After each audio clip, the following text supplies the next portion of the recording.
For most of us, thoughts of suburbia conjure up thoughts of our childhood. Streets and streets of probably nearly identical houses, probably with white picket fences and kids rolling down the streets on their bikes. It can be a very cozy and nostalgic feeling, but I think even when we were kids, we could imagine what is the dark side of this neighborhood, of my neighbors? What do I really know about them? Could there be some horror movie scenarios going on? And that's why today we're going to talk about my top 10 suburban horror movies of all time. Welcome to the Cobwebs channel, everybody. My name is Daniel. Thank you so much for dropping by. I've done a lot of lists on this channel about horror movies based on atmosphere, like horror movies that take place in small towns, that take place in farmland, and I feel like The Suburbs is kind of the third piece of that trilogy. Let's kick off with my number 10, which is The Stepford Wives from 1975. So this movie follows a woman named Joanna as her and her family move out of New York City into a small town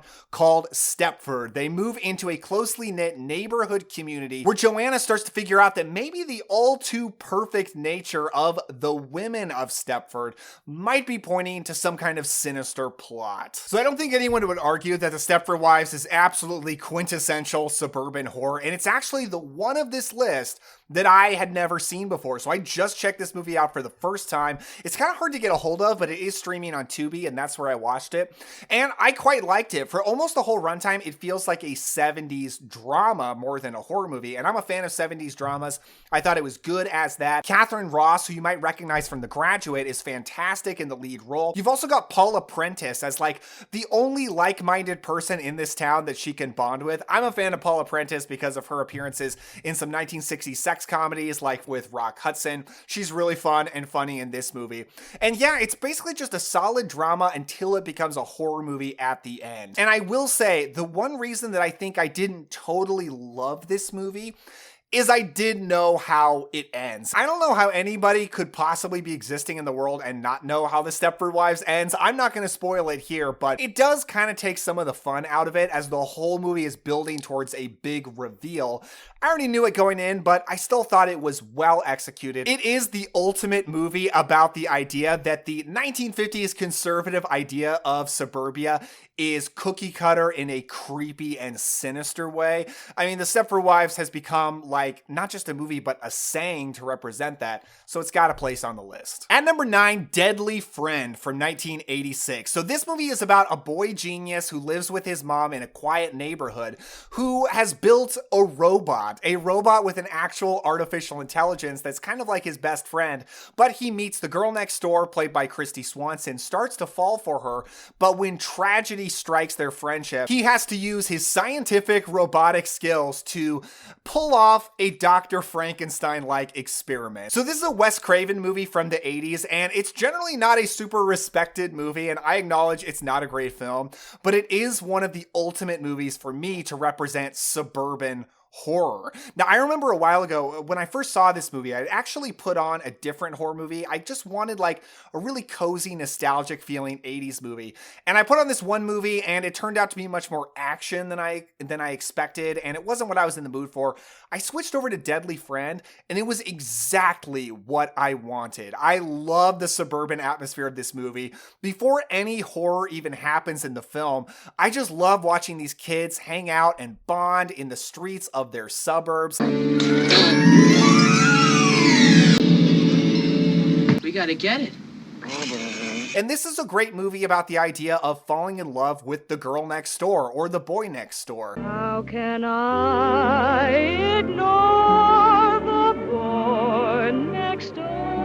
It's one of the quintessential ideas of living in a neighborhood, right? And this kid's relationship that blooms with Christy Swanson, who's really great in this movie, it's just a really sweet thing to see. But it's also a movie about when you take on your neighbor's problems as your own and how that can go very dark. Now, the movie itself, it goes to some really ridiculous and very silly places. The horror that occurs, like, it almost reaches so bad it's good territory, even though I typically don't like that saying, but I think people understand what I mean when I say that. And it leads to a final ending, I'm not going to say what it is, that makes absolutely no logical sense whatsoever, but is kind of awesome for like the practical effect it pulls off. And I just love how ridiculous and bonkers this movie gets. Not a great movie, but one that I really enjoy, is super entertaining to me, and I love the suburban atmosphere of it. At number 8, It Follows from 2014. So this movie follows a 19-year-old named Jay who has a seemingly innocent sexual encounter with a young man that she goes on a date with, but then discovers that he has passed on some kind of demon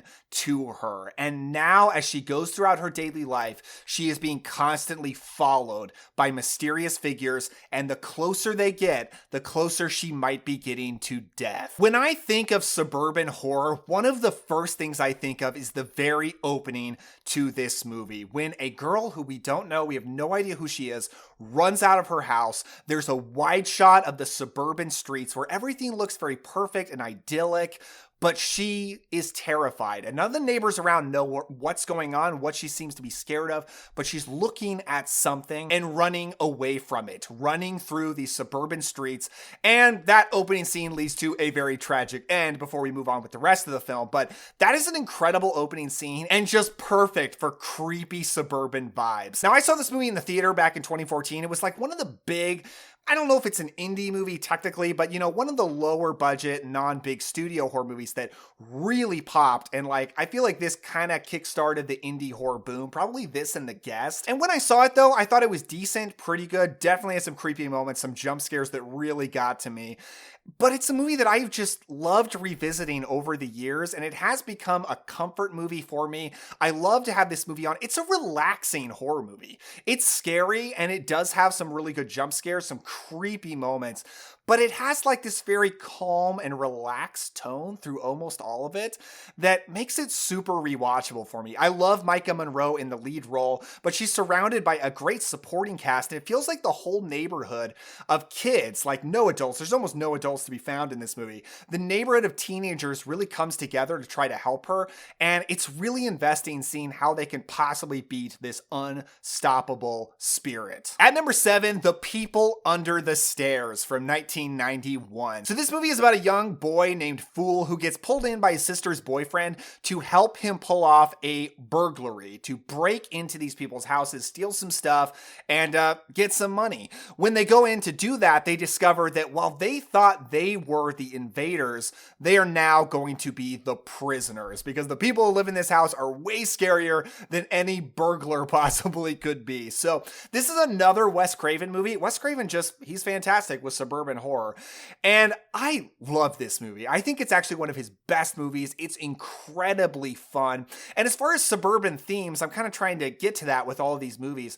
This one is about landlords and the horror that landlords can be. Of course, not all landlords. Lots of landlords are very good people. But of course, this movie has some really sinister people who live in this house. A brother and sister who seem to be part of some kind of bizarre religious faction, have some kind of creepy familial relationship. They've got things in their walls. That's all I'm saying. And as this young kid is trapped inside this house, he's got to figure out what's going on in there and how can he possibly get out. As far as suburban atmosphere, this movie actually doesn't have a ton because most of it takes place in the house, but I do think it's just quintessential horror for being about a neighborhood. Everyone hates the landlord who's charging people too much for rent, kicking them out without any mercy, and they try to fight back, and they discover far more horrible things than they ever imagined. So I just think the themes are just right on for this list. It's a really, really entertaining movie. Probably one of Wes Craven's best movies of the 90s. At number 6, Poltergeist from 1982. So it's a pretty simple premise to this one. It is about a family living in a house in an idyllic neighborhood in America, and they discover their house is haunted. Ghosts have claimed their daughter, and the parents have got to figure out a way to bring her back. One thing I realized when I was working on putting this list together is this is actually a super popular subgenre. Like, there are so many suburban horror movies that are huge classics that people love. And that's why a movie like Poltergeist is all the way down at number 6. I agree that's crazy, but that just shows you how amazing this little subgenre of a subgenre of horror that this is. I mean, Poltergeist is essential suburban horror. I mean, the dad of this family, played fantastically by Craig T. Nelson, is a realtor who's like on the ground floor of building this neighborhood, selling the houses, the new houses to families. It's a brand new neighborhood that is springing up, just one of the, many suburbs that popped up around the 1980s. But as they go through the horrible situation with this haunted house, they start to discover that the company building the suburb may have done some terrible things and not done the due diligence that they should have with this land. And that is leading to ghosts and hauntings and skeletons and creepy clowns and all kind of stuff. So this movie is just really about that idea of suburbia just being shoved onto land where it might not even belong and horrible things happening. I think this is a fantastic movie. I think the cast is amazing. Written and produced by Steven Spielberg, directed by Tobe Hooper, an absolute dream team of a collaboration. I love how it has that Spielberg Amblin kind of a feel, but also the visceral horror of Tobe Hooper. He kind of brought a little bit of that Texas Chainsaw ruthlessness to this PG family horror movie. But at number 5, The Stepfather from 1987. So this movie follows a man played by Terry O'Quinn who is a serial killer who is obsessed with the idea of the traditional nuclear family. He has this pattern where he will marry a single mother, become a husband, a father, the most perfect version of that he can possibly be.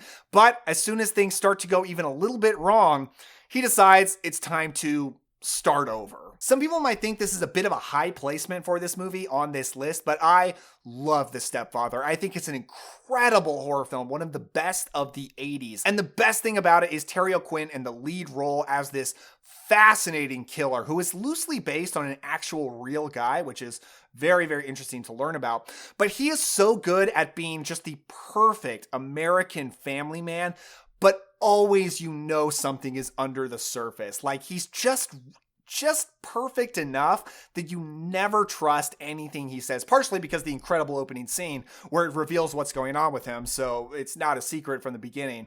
But his performance just lets that side of him out in tiny little ways throughout the runtime of the movie. We have to talk, honey, about what is happening to our family. I'm taking care of it. By yourself?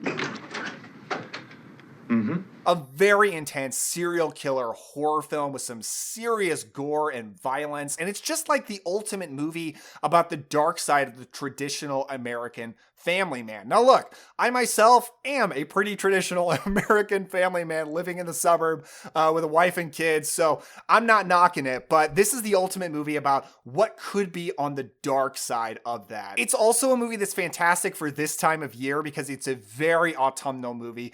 It's got so many bright, colorful leaves all around. The mom and the daughter actually have like a leaf fight while they're raking leaves, which is so cool to see. I actually just got this movie on this newly released 4K from Screen Factory, and the colors have never popped in this movie before like it does on 4K, so I'm super happy to have this. At number 4, The Burbs from 1989. Directed by Joe Dante, this film stars Tom Hanks as a typical suburban family man who's taking a staycation from work. He's trying to just stay home and relax, but he starts getting sucked into a mystery with the rest of his neighbors on what's going on with the one creepy house on their block. So this is like the ultimate movie about the idea of looking out your window, forming some kind of suspicion about a neighbor, and then gossiping with all of your other neighbors and things getting blown out of proportion. And this is probably my favorite horror comedy of the 80s. And I do classify it as a horror comedy. I feel comfortable putting it on this list because director Joe Dante, who is such a horror fanboy, and he's made movies like Matinee and Gremlins, he just injects this movie with so much horror, like classic horror movie style, like so many references that I appreciate so much. I think he definitely puts enough creepy stuff in this movie to classify it as a horror film in addition to a comedy, but it might even be just my favorite comedy of the 80s. Like, I think it's so funny. Tom Hanks, I think, is one of the greatest comedy actors of all time, and he often doesn't get talked about in that way because he's done so much dramatic work and won Oscars and stuff like that, but I love comedy Tom Hanks the most, and what an amazing supporting cast around him. as all of his other kooky, eccentric neighbors like Bruce Dern and Corey Feldman and Rick Dukeman. I want to say Dukeman. I'm not going to pretend I knew his name off the top of my head. I had to check back here, but he is so funny. I want to kill everyone. Satan is good. Satan is our pal. And you got Carrie Fisher as his wife too, man. Amazing cast. Just incredibly funny as they all just blow everything out of proportion. It gets so ridiculous, but goes to a really cool place by the end. A very, very satisfying place. I love The Burbs. I do want to give a shout out to a couple of other great dark suburban movies that I just didn't feel I could classify as horror, like David Lynch's Blue Velvet and Tim Burton's Edward Scissorhands. Great movies about darkness in suburbia. I don't think they're horror movies, but I do think they're great. I do highly recommend them if you happen to have not seen them. But at number 3, John Carpenter's Halloween from 1978. So this film is about, I mean, you all know what it's about, right? Some babysitters babysitting some kids on Halloween. There's an escaped madman on the loose, Michael Myers, and he's going to kill some people. So while this was a groundbreaking and terrifying slasher horror film when it came out, to me now, it is one of the most, it's probably like one of the top 10 most comfortable and cozy movies of all time. I love rewatching this movie over and over again. Like, I just love the feel of it so much. I mean, when we get to the third act and all this really scary stuff is going down, Michael Myers is slaughtering people, that's good. But I love the first half of this movie so much. Like, I love just watching Jamie Lee Curtis and her friends walk around suburbia, walk down those streets with all the houses, the leaves blowing in the wind, the leaves that the filmmakers had to just kind of drop in the streets because they filmed this in California. I don't even think in the fall. So somehow, even though it's in California, not really in an autumnal time of year in Illinois, they pull off a great fall atmosphere in this movie. Like, I'm just blown away that they were able to do it.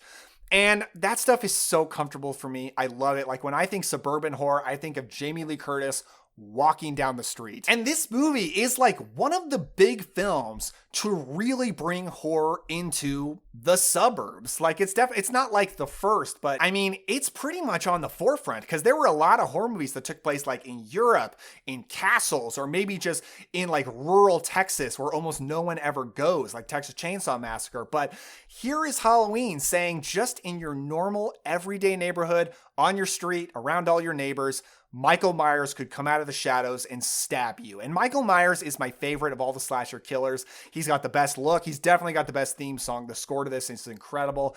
I mean, John Carpenter, he's my favorite director of all time, and I adore this movie so much. Now, next up, even though this is my number 2, I kind of think this is like the quintessential suburban horror film of all time, and that is A Nightmare on Elm Street from 1984. Yes, another Wes Craven movie. Man, nobody does suburban horror like Wes Craven. He's got 3 on this list. Some people might have even put Scream on here. I thought Scream didn't quite have enough like suburbia to it. It kind of feels more like a small coastal town kind of atmosphere, but you totally could put Scream on there. It's also a great movie, but Nightmare on Elm Street is my favorite of his movies by far. A film with an incredible premise about kids all living on Elm Street in a normal suburb who are all suffering from nightmares and getting picked off one by one by a monstrous, burned-faced, clawed-hand man named Freddy Krueger. And it's really, I think, Freddy's backstory that makes this like the ultimate suburban horror film, even though it's still not my number 1, about how this street was terrorized by a sadistic child killer, and all of the parents conspired because real justice, legal justice, was not going to come to this man because of a loophole. They all conspired to kill him, to have old school frontier justice. And now his spirit is haunting the street and haunting all of their kids through their dreams. Like, that's the ultimate, man. Like, that's the ultimate darkness of suburbia. It is an epic backstory for a slasher killer. And like Michael Myers, I said he's my favorite slasher killer, but Freddy Krueger is like very close behind. I love Freddy Krueger so much. Incredible performance by Robert Englund with only a few minutes of screen time. Like, he's in this movie very little, but his presence spreads throughout it. And I do think one of the greatest horror scenes of all time is the death of Tina, which is towards the beginning of the movie. I'm not really spoiling too much, but I mean, if you haven't seen this movie, come on, where she's getting dragged up the walls onto the ceilings by an unseen force and getting ripped apart, and her boyfriend is powerless to stop this bizarre supernatural occurrence that's happening. I think that is one of the most shocking and scary scenes that's ever been put to screen. I love it so much. Elm Street, it is the most iconic street in all of suburban horror, so you gotta shout this movie out at not quite number one, at number two. But for my number one, it has to be my number one because it's my favorite movie. And that is Fright Night from 1985. So this movie is a riff on Rear Window. Now, Rear Window is a classic Alfred Hitchcock film, a great film about a man who's spying out his window and starts to suspect that there is a murder in a nearby apartment. But that's the thing. It's an apartment movie. Fright Night takes that general idea and it brings it to the suburbs. And this is the ultimate movie about what if my neighbor is a monster. And that's exactly what happens to Charlie Brewster in this movie, a normal kid who's kind of a monster movie loving kid who is spying out his window and begins to suspect that his new neighbor, Jerry Dandridge, is actually a vampire. I always say this is my favorite movie because it combines three things that I love perfectly, and not even counting the fact that it's a great Rear Window riff. And that's that it is a tribute to classic Hammer Gothic vampire films. It even shows Scars of Dracula on the TV at one point, so the references are very much there. I mean, Roddy McDowall's character, Peter Vincent, Peter Cushing, Vincent Price, you get it. But then is also a 1980s practical effects driven creature feature. And I think this movie might be second in line only to John Carpenter's The Thing in terms of being like the best practical monster effects of the 1980s. But then this is also like a teen movie. And I love 80s teen movies so much, and this movie totally has that feel. So it blends those three things that I love perfectly. And I think it nails being a classic vampire film because, I mean, for one thing, it really sticks to the classic tropes and ideas of old school vampire films, but also because Chris Sarandon is amazing as Jerry Dandridge. He's one of the ultimate vampires of all time. And this movie could have easily failed at that if it didn't have a great vampire, if it just felt like some cheap Christopher Lee knockoff. But no, Chris Sarandon makes his own thing. He's one of the most iconic vampires of all time.